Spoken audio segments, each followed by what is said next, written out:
Anotação: a morte e a vida estão no poder da língua. O que bem a utiliza come do seu fruto.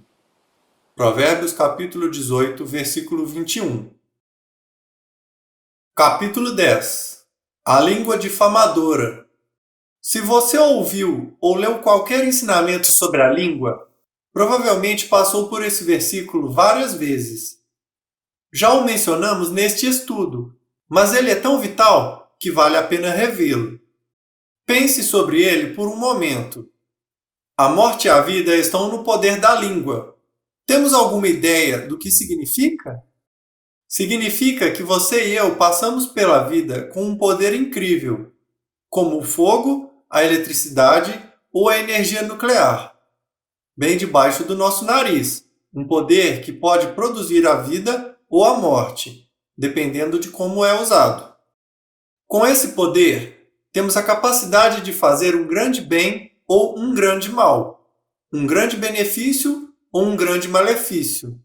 Podemos usá-lo para criar morte e destruição ou para criar vida e saúde. Podemos falar de doença, enfermidade, dissensão e desastre, ou de saúde, harmonia, exortação e edificação. A escolha é nossa. Semear e colher. Não vos enganeis, de Deus não se zomba, pois aquilo que o homem semear, isso também ceifará. Porque o que semeia para a sua própria carne, da carne colherá a corrupção, mas o que semeia para o Espírito, do Espírito colherá a vida eterna. Gálatas capítulo 6, versículos 7 e 8. Observe que a segunda parte de Provérbios capítulo 18, 21 diz que comeremos do fruto de nossa língua. Isso lembra o princípio espiritual que colhemos aquilo que plantamos. Se semearmos para a carne, da carne ceifaremos ruína, decadência e destruição. Mas, ao semearmos para o Espírito, do Espírito ceifaremos vida, saúde e abundância. Sabia que você tem o poder de fazer alguma coisa por seu futuro? Esse poder está bem debaixo do seu nariz. Recentemente, estava lendo um livrinho sobre como neste dia e nesta hora Deus está procurando por águias que voem alto. Homens e mulheres íntegros que tomarão posição, manterão suas palavras, honrarão seus compromissos e viverão em santidade.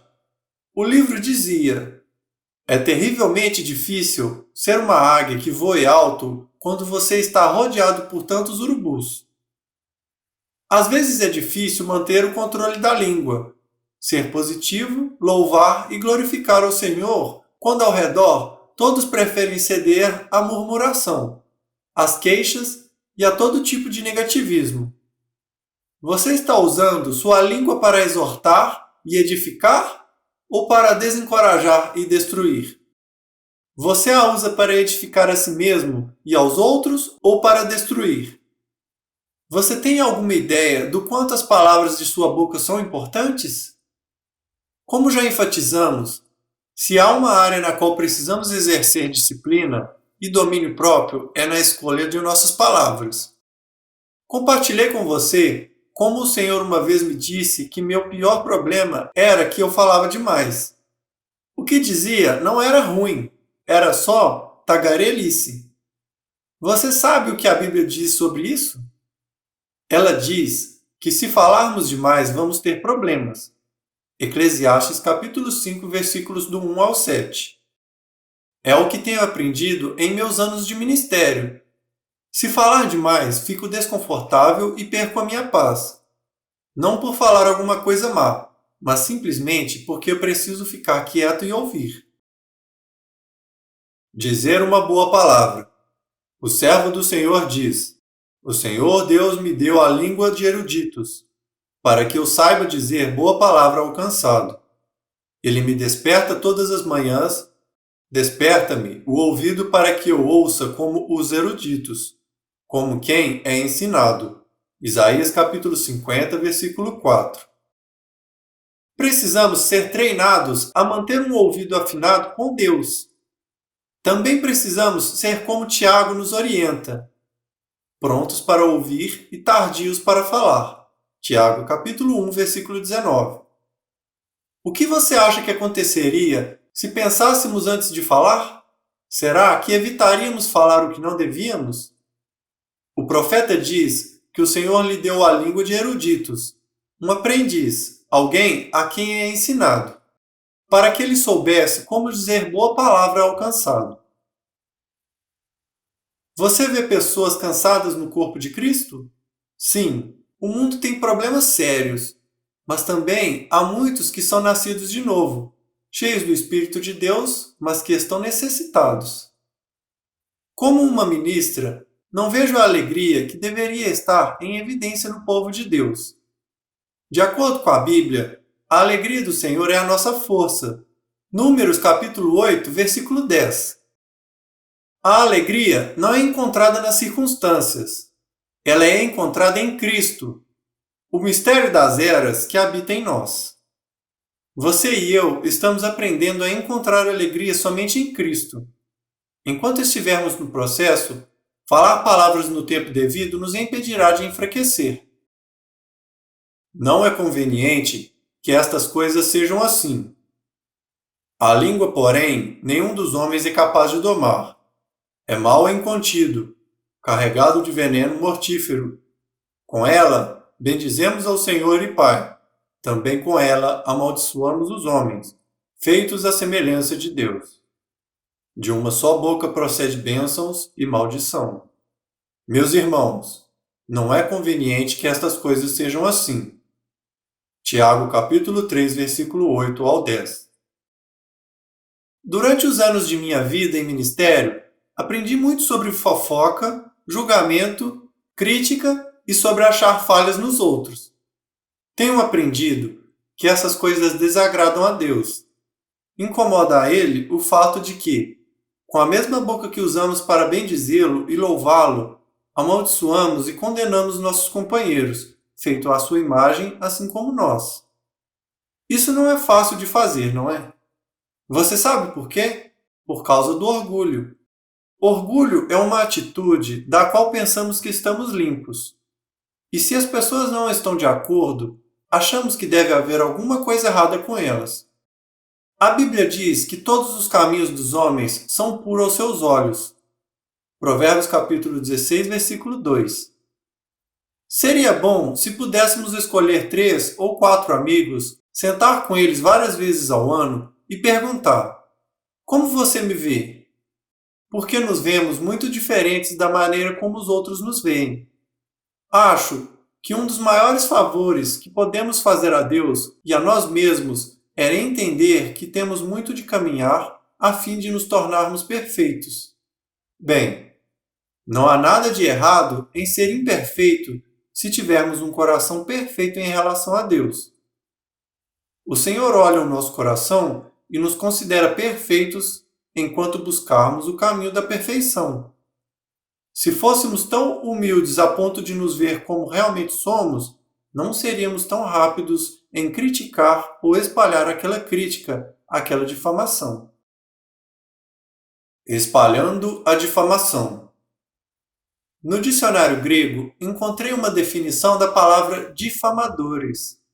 Aqueles que são culpados por julgar os outros e espalhar a crítica. Depois de ler essa definição, comecei a pensar sobre a palavra espalhar. Espalhar não significa sair e contar alguma coisa às outras 10 pessoas. Alguma coisa pode ser espalhada apenas por uma pessoa. Uma vez, passei por uma experiência em que tive de superar a fofoca e a mania de levar rumores a outras pessoas. Compartilhava confidências com meu marido e, embora soubesse que Dave não passaria adiante o que conversarmos, dei-me conta de que, expondo-o a essas histórias, verdadeiras ou não, eu estava correndo o risco de envenenar-lhe o espírito. Você sabia que quando ouvimos algo sobre outra pessoa, mesmo que não acreditemos, isso contamina o nosso espírito? Da próxima vez que nos encontrarmos, vamos olhá-la de um jeito diferente. Por quê? Porque o nosso espírito foi contaminado. De acordo com Webster, a palavra difamar é derivada da palavra em latim scandalum, significando escândalo, que por sua vez é derivada da palavra grega skandalon, que significa armadilha. A palavra grega traduziu difamadores, na versão King James de 1 Timóteo 3,11, como diabolos, que Strong define como um maledicente, especialmente Satanás, o falso acusador, diabo, difamador. Você percebe o que isso significa?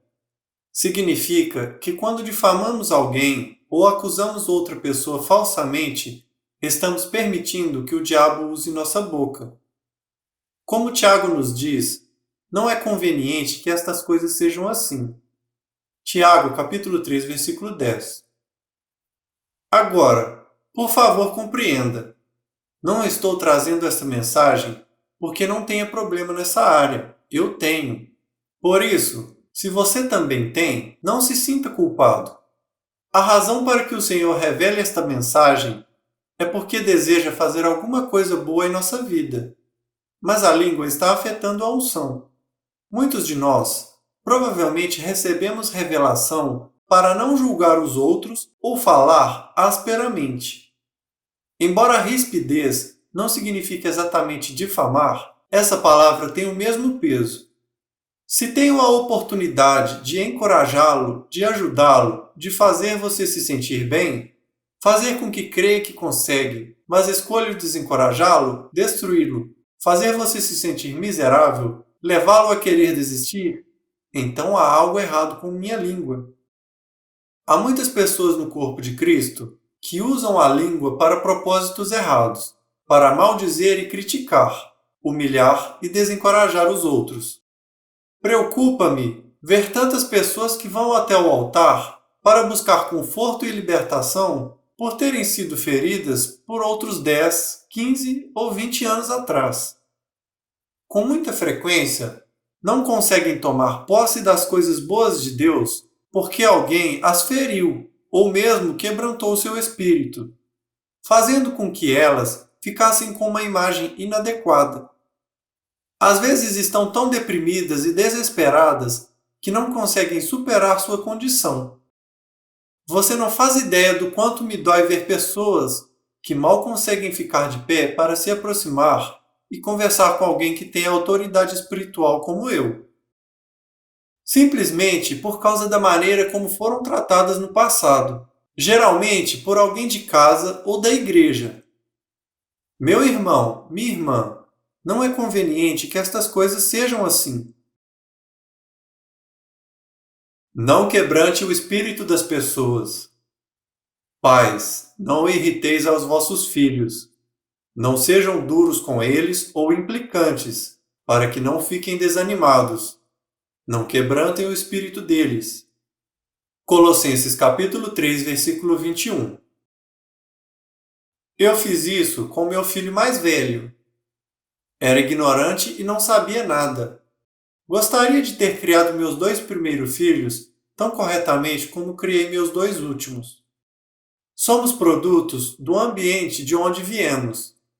Graças a Deus, Jesus abre aquelas portas e podemos ser livres. Ele é o curador dos quebrantados de coração. Isaías capítulo 61, versículo 1. A Bíblia diz que ele é tão manso que não esmagará a cana quebrada. Isaías capítulo 42, versículo 3. Jesus tem o bálsamo curador para corpos e espíritos quebrantados. Jeremias capítulo 8, versículo 22 e Malaquias capítulo 4, versículo 2. Se você vem a Jesus ferido e machucado, ele o curará para que vá e leve a cura para outras pessoas. Aqueles que você feriu também perdoarão e receberão cura. Hoje, meu filho mais velho trabalha para a vida na palavra. Temos um ótimo relacionamento. Nós nos amamos, mas eu o feri, fazendo as mesmas coisas mencionadas nesse versículo. Eu o tinha importunado, incomodado e irritado. Estava constantemente instigando-o, provocando-o falando sempre a mesma coisa. Antes que meu filho e eu pudéssemos ser libertos daquela prisão, tive de aprender a lição contida nessa passagem.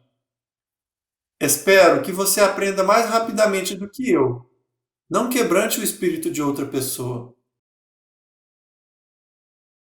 Seja amoroso.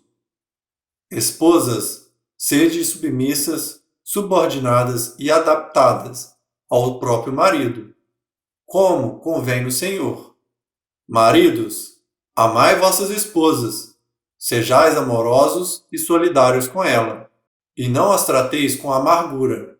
Colossenses capítulo 3, versículo 18 e 19. Nessa passagem, vemos como os maridos e esposas devem tratar e considerar um ao outro no Senhor. As esposas devem ser submissas aos maridos. Hoje eu sei que ninguém quer se submeter a ninguém. Isso faz parte da nossa natureza, mas também faz parte do nosso chamado em Cristo Jesus. Sujeitando-vos uns aos outros no temor de Cristo, o Messias ungido. Efésios capítulo 5, versículo 21. Da mesma forma, os maridos devem ser amorosos e solidários. Ser solidário não significa que o marido vá sentir pena de sua esposa. Significa que deve ter consideração por ela, não sendo áspero, indelicado ou amargo. Então, vemos aqui um relacionamento recíproco. A esposa se submete ao marido e ela se torna amoroso com ele. O marido, por sua vez, ama sua esposa e a considera. Eles aprendem a tratar e a falar um ao outro com amor, dignidade e respeito. Compreendi que Deus queria que eu fosse amorosa com meu marido, mas não sabia como e resisti. Durante a semana toda ele continuou repetindo: seja amorosa, seja amorosa, seja amorosa. Mas eu não conseguia entender. Quase no fim da semana, uma senhora me deu uma pulseira com as letras K-U-I-P-O gravadas. Quando perguntei o que significava, ela disse: "Ah, é uma palavra havaiana para amorosa." Eu disse: "Puxa." Percebi então que Deus quis me mostrar o que estava falando comigo a semana inteira. O presente foi uma forte confirmação. Se algo que eu aprendi de Deus é que Ele não desiste. Ele é mais determinado do que qualquer um que eu conheço. De repente, entendi que no seu tempo perfeito, Deus estava me libertando da aspereza. O Senhor continuou transmitindo a mensagem "seja amorosa" de maneira incomum. O bracelete era tão apertado que, ao colocá-lo no pulso, não conseguia tirá-lo mais. Tive de usar sabonete e creme, e deu muito trabalho para tirá-lo. Em 1 ano e meio, só o tirei 2 ou 3 vezes. Assim, durante anos carreguei o sinal de Deus em mim, dia e noite, amorosa.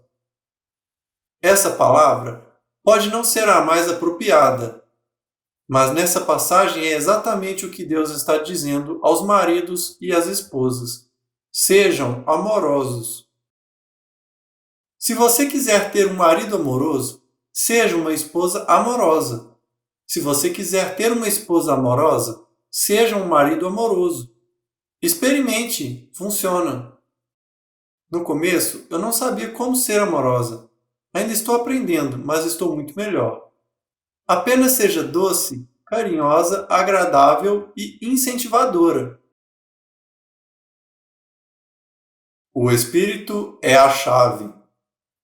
O espírito firme sustém o homem na sua doença, mas o espírito abatido, quem o pode suportar? Provérbios capítulo 18, versículo 14. Você compreende o que este versículo diz? Diz que, independente do que aconteça na vida de uma pessoa, ela pode suportar se tiver um espírito forte para sustentá-la nos momentos difíceis. Se o espírito dela, entretanto, estiver fraco ou ferido, vai ter dificuldades para suportar qualquer coisa. Sabe o que há de errado com muitas pessoas no corpo de Cristo hoje? E por que parece que não conseguem lidar com seus problemas? É porque estão fracas no espírito. A Bíblia diz que devemos suportar as debilidades dos fracos. Romanos capítulo 15, versículo 1. Devemos exortá-los e ampará-los. 1 Tessalonicenses capítulo 5, versículo 14. Vemos em Romanos capítulo 12, versículo 8, que um dos dons ministeriais para a igreja é o de exortar. Exortadores são fáceis de reconhecer porque quando estamos perto deles, nos fazem sentir melhores, pelas palavras que dizem e por suas atitudes. Parece que lhes é natural levantar, encorajar e fortalecer os outros com sua presença e personalidade. Podemos não estar na posição de exortadores, mas podemos incentivar, podemos exortar. Podemos construir, edificar, levantar e transmitir vida. Podemos nos recusar a ser maldizentes. Podemos nos recusar a fazer o trabalho sujo do diabo com nossa língua. Reanime-se no Senhor. Davi muito se angustiou, pois o povo falava de apedrejá-lo, porque todos estavam em amargura, cada um por causa de seus filhos e de suas filhas. Porém Davi se reanimou no Senhor, seu Deus. 1 Samuel, capítulo 30, versículo 6. Você pode estar pensando: bem, Joyce, esta é uma boa mensagem, mas a verdade é que eu preciso de alguém para me reanimar. Deixe-me lhe dizer o que fazer nessa situação. Eu sei porque já tive nela muitas vezes. Em meu ministério costumava ficar tão desencorajada e deprimida que só queria desistir. Parecia não haver ninguém para me reanimar. Fiquei tão estressada em fazer tudo perfeito. Trabalho árduo, viagem cansativa. Naquele tempo, eu ainda criava os filhos, lançava a base para um novo ministério, tomava incontáveis decisões. Estava ficando fisicamente, mentalmente e emocionalmente esgotado. Sentia que necessitava de incentivo, mas nem sempre havia alguém para isso. Na verdade, eu ficava com raiva porque não havia ninguém para me incentivar. Pensava em tudo o que fazia pelos outros e o pouco que eles faziam por mim. Sabe o que esse tipo de pensamento faz? Enche a alma de amargura e ressentimento. Não é a reação que o Senhor quer que tenhamos. Deus quer que nos acheguemos a Ele e encontremos força e encorajamento nele. Finalmente aprendi que, em vez de ficar com raiva, amarga e ressentida, deveria buscar a Deus com uma oração sincera e humilde, e as coisas melhorariam muito para mim. Eu dizia: Senhor, preciso ser reanimado. E em 1 ou 2 semanas, Deus providenciava 6 ou 7 pessoas para que me reanimassem. Eu comecei a receber cartões, presentes e flores. Parecia que chovia gente ao meu redor com palavras e gestos de ânimo. Mas toda vez que me permitia ficar ressentida e começava a murmurar sobre a falta de incentivo, as coisas pioravam. No momento, você pode sentir que ninguém se importa com você, que ninguém o valoriza. Talvez seja porque as pessoas são tão egocêntricas que não sabem valorizar ninguém. Ou talvez não compreendam sua necessidade. Se você se tornar amargo e ressentido, elas nunca aprenderão e você nunca receberá delas o que mais deseja. Na verdade, sua amargura e ressentimento podem destruir você e seu relacionamento. Mas se você levar o seu fardo ao Senhor, Ele o ouvirá e o ajudará. Deus tem milhares de exortadores no corpo de Cristo. Ele enviará pessoas para levantar, reanimar e edificar você. Primeiro ore, depois plante. Não fique sentado esperando alguém encorajar você. Não se recuse a encorajar os outros só porque você mesmo não está sendo encorajado. Não espere que venham até você. Vá até eles. Lembre-se, a regra espiritual é: Você colhe aquilo que semeia. Num momento, você pode estar colhendo fruto de sementes que semeou no passado, por recusar-se a encorajar os outros, mas isto pode mudar. Mãos à obra e semeie nova safra. Língua difamadora ou língua tranquilizadora? De acordo com a concordância, a palavra grega traduzida como exortar é parakaleo e significa chamar para perto. Está relacionada a aparácletos, traduzida como consolador. Na versão King James, é usada para referir-se ao Espírito Santo. Quando chamamos uma pessoa para fortalecê-la e encorajá-la a seguir Jesus, porque Deus é com ele, para fazer grandes coisas por intermédio dele, estamos engajados na exortação. O que acontece? O bálsamo curador de Gileade começa a gotejar na alma ferida. De repente, ela começa a pensar: sim, creio que posso conseguir. É exatamente isso que o Espírito Santo, o Consolador, faz por nós. Ele vem para nos confortar, encorajar, incentivar a continuar, vem para nos impulsionar. É o que devemos fazer uns pelos outros. O que tudo isso significa? Significa que podemos escolher, podemos abrir a boca e usá-la como diabolos para difamar, acusar, achar falhas, espalhar insinuações e críticas, ou podemos usá-la como paráclitos para encorajar, fortalecer, ajudar, inspirar e consolar. Quando abrimos a boca, o que sai pode ser do diabo ou do Espírito Santo. O que vai ser?